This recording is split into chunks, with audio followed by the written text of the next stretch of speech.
All right, so I'm going to kind of reiterate this a couple times throughout the semester, but understanding what composition is. And composition is, again, literacy plus identity. Okay, and we'll talk about what literacy is in a little bit, which is critical thinking and experience, right? So to be literate, you have to have critical thinking skills to understand certain things as well as experience. You might have certain experience in certain things, right? So that's your literacy. We're going to set that aside, okay? That'll come a little bit later when we work on the critical thinking part of class. Right now, of the literacy and the identity, we're going to look at identity. Who are we and why do we do what we do? First and foremost is values. So we all have values either instilled in us or maybe over time they've come to us.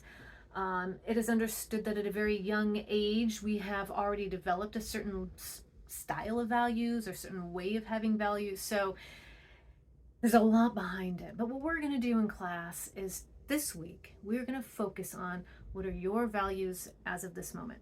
It's not to say it won't change, but right now, what are your values? Okay, so when you go to our week 3 lecture, you're gonna see kind of like a list. I even write the list out. It's like a cut and paste of the reading. Reading's super easy. Again, the reading's kind of a cut and paste too. I'm just trying to get you to the nitty gritty of understanding what values are, and there's a whole bunch of stuff. We'll get to it. First and foremost, I want you to think about what do you value in life? What do you value? Okay, not what people are telling you to value, blah, blah, blah. What do you truly value in your heart of hearts? And usually you can tell what you value based on your actions, all right? And maybe you might not even know what that is, okay? So we're gonna break it down so that you can figure out what your values are because that's gonna lead to all the things that you do.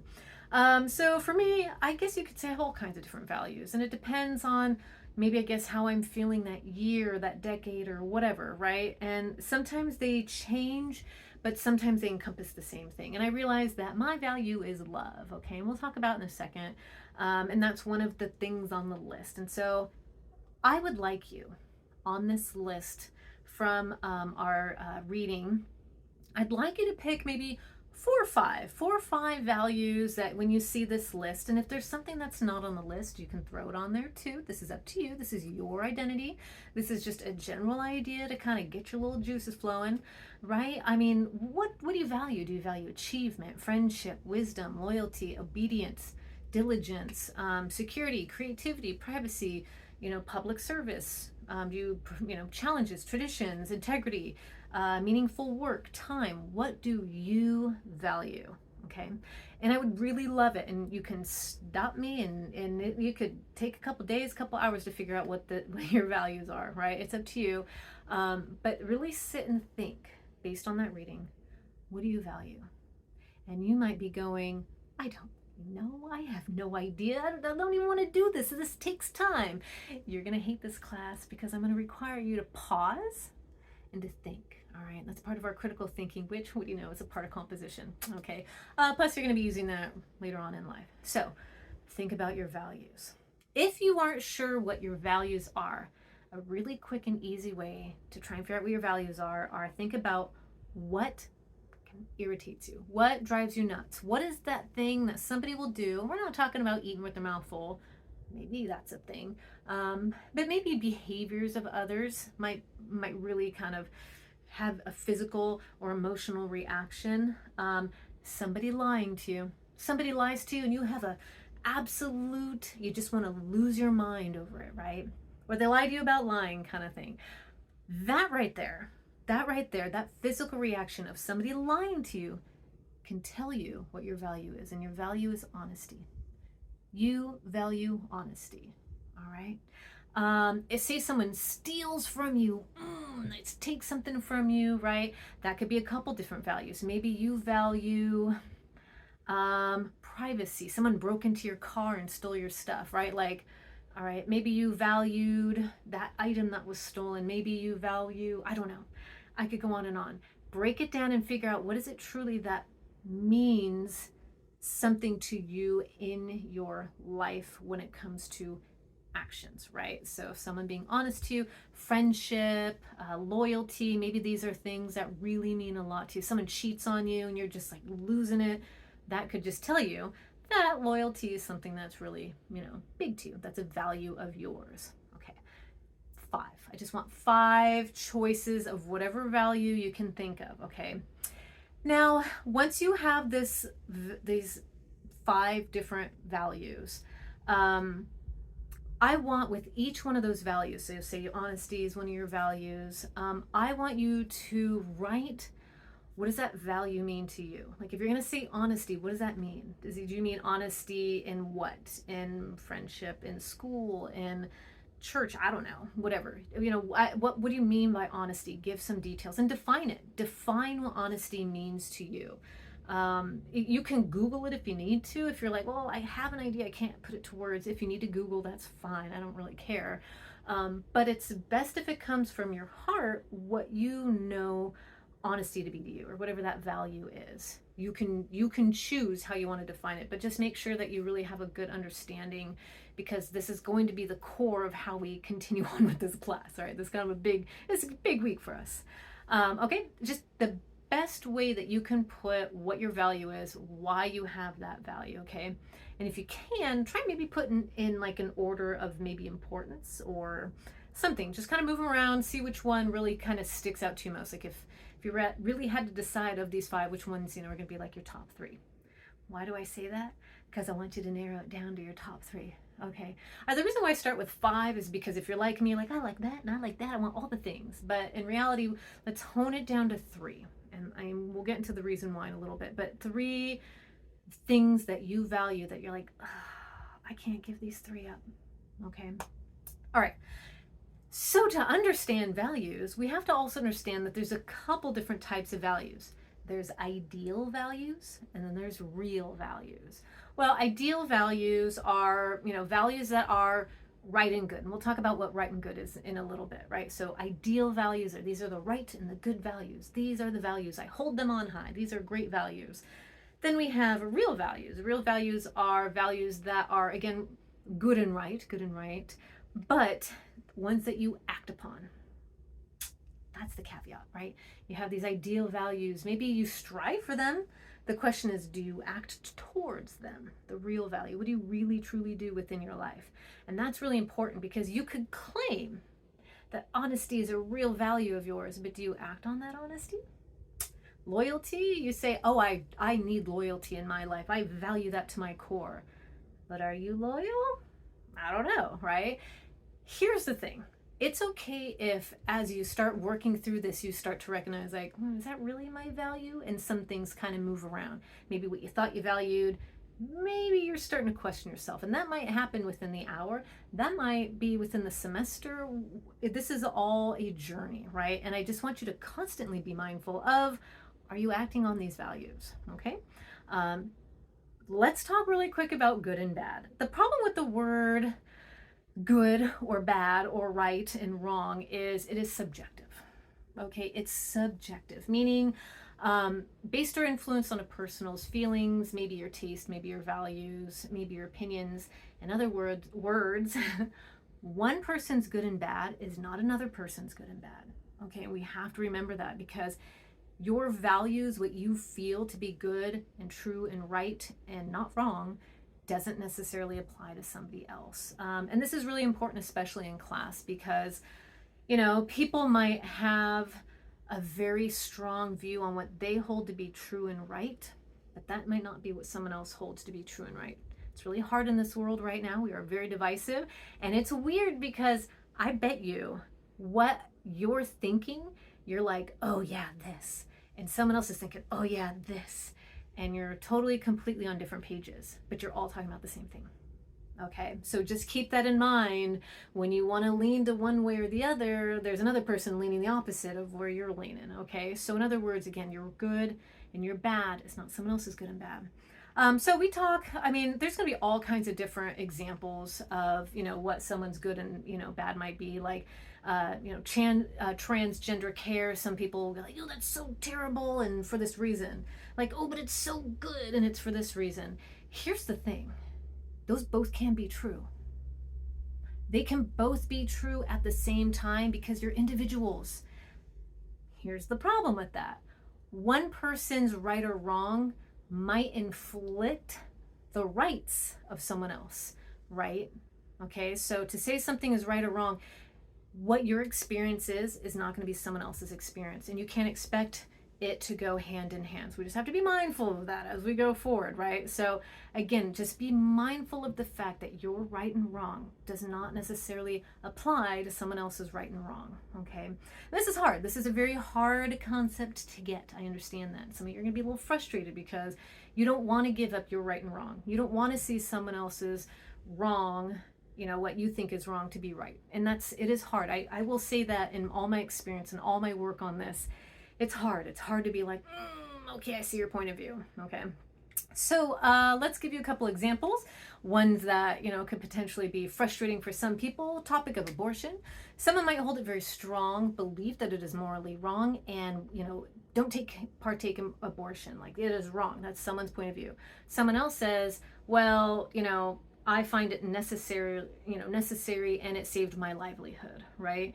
Again, someone's right and wrong, they might not work together. Okay, so just because you find it wrong doesn't mean it's wrong for someone else, and just because you find it right doesn't mean it's right for someone else. Okay, it's just, this is how it goes. All right, we just have to be mindful in the ways in which we call something wrong on whether or not it intrudes on someone else's health and well-being or whatever. Okay, same could be said for trans care. Someone might find that it is not appropriate for the child to partake in trans care, while others might find it as something that has created a new and beautiful life for themselves, for their children, for people they know, right? So again, to say no to something could totally be truly wrong for you, and that's awesome, but it might be incredibly right for somebody else, right? We just don't know. We can't speak for the other person. Okay, just to be mindful of that. Same for Black history. Some people might have a fear that teaching Black history might create an uncomfortable atmosphere for children, while others feel it's important to address the realities of what history was founded on in America, blah, blah, blah, blah. Okay, what is right for you is not so right for someone else. Okay, and this is the hard part. We want everyone to believe what everyone else believes, and everyone must do the thing, and this is kind of where we're stuck in divisiveness right now. Okay, as you read through my lecture here, I'm going to keep reiterating that over and over and over again, that having to look at another person's views that do not align with ours and understanding their point of view is incredibly hard. I do recognize that, okay? Especially when we feel our rights are hindered. Like, you can look on both sides and both sides are screaming the same exact thing. Listen to me, stop taking away my rights. It's like, you're all taking away each other's right. You're taking away your own rights. Like, this is just kind of what we're doing here. So everyone's screaming the same thing on both sides. Okay, so the important thing is recognizing what are your values and why, and are your values hindering on the rights of others? Okay, and how can we help these coexist? Okay, all right. The reason why I say this is, again, I want you to look at what are your values, what are your top three, and why, and really kind of consider that, because what then happens is we want you to act on said values. So for me, my value is love. I know love is very abstract. Okay, abstract meaning there's no, concrete, we can't touch it, taste, or feel it. So I'm going to put love and do a more concrete statement, which is to say, for me, love would be, compassionate, caring, understanding, listening, being open, accepting, willing to change my point of view when I realize maybe I'm not right on something. I'm not saying this is an easy value to continue to act on, but it is something that I value because I want others to feel love as I would like to feel loved. I would like to be heard and understood, and I would like to try and do the same for others. So if that is a value of mine, I gotta try and value others, right? I'm not saying it's easy. Sometimes it's hard. Sometimes you'll talk to someone and be like, you're not listening to me. Both sides say it. We all say it, right? Okay. So anyway, how am I acting in a way of love, right? If that's my value. Well, love is all encompassing many things. It's including honesty, integrity, loyalty, friendship, right? So, you can also break open one of your values into something smaller if that helps you. Okay. Let's see. I'm gonna kind of scroll through my notes right here really quick. Again, if you're not sure what your core values are, try and find something that irritates you and then go back and go, why does that irritate me? Okay. Self-reflection is going to be really big in this class. It's really important to constantly be mindful of how we're acting. I don't know, just because it's a great way to be a really good composer is critical thinking and understanding ourselves, right? So identity, we identify through values. All right. Values can change. What my values were when I was 20 would shock me now. I'd be like, oh my God, Kylene, get with the times. Like it would have been shocking of who I was then to who I am now. Why? Y'all, I have seen some life. I have seen a lot of life. I've experienced a lot of things. And that again is a part of composition, right? So if we're gonna talk about literacy, literacy is, right, our critical thinking and our experience. And my experience tells me the more I know, the more I just don't know shit. That's the truth. And the more you go to school and experience life, hell, even if you dropped out tomorrow, you're going to learn something from that because you've experienced it. Okay, so I remember I came into college and I'm like, I know everything and I hate all my teachers and I feel like I'm smarter than them. I'll be honest, that's how I was when I was an 18-year-old little, right? As I got older, I was like, wow, I really don't know anything and I'm really quite embarrassed of who that person was. That's okay. It's totally okay. It's okay to hate the person you were yesterday. That's fine. It's totally okay to make mistakes. That's fine. As long as you can move forward and go, you know what? I changed my point of view. I saw some things. I learned a few things. So this is who I am now, right? And that might change again tomorrow. In fact, that might change within the hour. It might change at the end of the next few TED Talks that you watch. I don't know. This is your journey, okay? But be flexible, be open, and be willing. You never know what you're going to hear, and you never know what's going to change your heart. Okay, so again, sometimes when we learn things from other people, compassion, God bless my husband, love him to death.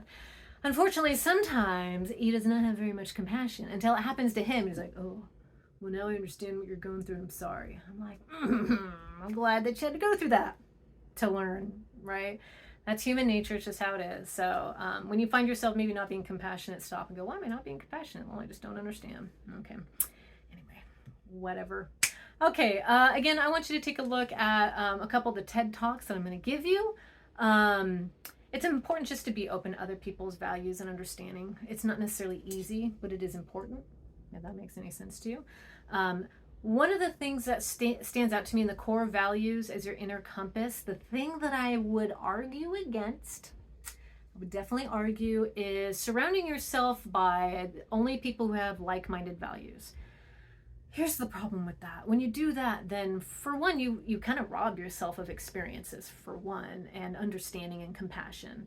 And two, sometimes as you get older and you start growing up, you're like, those are not the values that I thought that I wanted. And if you have to back away from said values and you've only surrounded yourself by a certain type of person, then where do you find other people who are going to understand where you are as you grow, as you level up or change or whatever? So just be mindful of that. They recently put a study out about Facebook and the algorithms, and how what happens is it creates these, political bubbles. And so if you're super liberal or super conservative, right, they just kind of keep you in this bubble so you don't get to hear other people's points of view. And that's very unhealthy for many, many reasons, because sometimes, doesn't matter which side you're on, hate feeds on hate. Right? So this side hates that side and this side hates that side and everybody's wrong and nobody's right. Forgive my tone, as it were. The problem is when we create these bubbles, we also create a lack of understanding, and we may not be following through with the values that we claimed we had, right? So in other words, she's talking about, surrounding yourself with only the people who speak like you. I would be mindful of that. I have many friends who got stuck in their bubbles and then things went sideways and they had never thought to venture out for other people and other points of view until they got kicked out, as it were. It's a long story. Kicked out of said groups, said whatever, and had to figure their life out. And they felt very alone. It was really, really hard because they were told, don't think outside of this bubble. And so anyway, they grew from it. They are very understanding now and on a different level from where they were in this said bubble. And so anyway, that's just from my experience. Also from my friend's experience, I would tell you very kindly to please be open-minded to other people's values. Again, even if you don't necessarily agree, it's totally okay to be open-minded and go, maybe curious, but you don't have to agree with everybody all the time, okay? An extreme example is like, mobsters or gangsters or whatever. That's a weird thing. I don't know why I do that with my hands. Is sometimes what happens is you become a part of a group of some sort, and it feels like family, and it may not be everything you really agree to, but they keep you supported, they make you feel like a part of. And then as you start to grow, you realize that your values don't align, and trying to get out of it is almost a death sentence, right? So anyway, just throwing that out there. Be mindful, make sure you're open to all people and all things. Okay, a lot of you are going to be like, hey, hippie, just go with me. This is for your benefit. This is for you to grow and figure out things, because you don't know. Don't box yourself in. Get out there, find new things, find out things about yourself. Okay, all right, now the final question is, do your actions align with your values? Okay, so think about your top 3 values. What do you do to ensure that those are truly values of yours? Again, if you're going to talk about honesty or truth or whatever, how are you honing into those values? What are your actions? When you are talking with people, are you listening intently and being honest with your actions to them? Right? If you're gonna say, I'm an honest person, are you true to your identity when you're having communications with people? I don't know. This could get deep. You do your own little search on this one, but I just want you to get deep, man. Get real deep into yourself and try and figure out, what are your, 5 values. Hone into 3 of them, and then really kind of define them. And with those top 3, I want you to ask yourself how, and I want you to give me examples.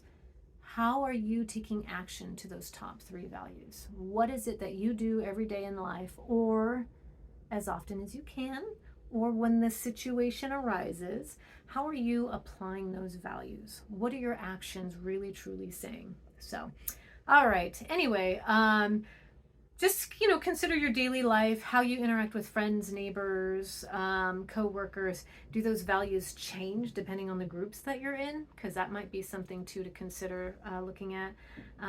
Again, what actions do you take in a day that show you or show us what your core values are? So go ahead and take a look at these short little videos, throw it all together, follow up the discussion, and I'll throw in a few questions and quizzes for you after this. So good luck, have fun, don't be afraid of this, enjoy it.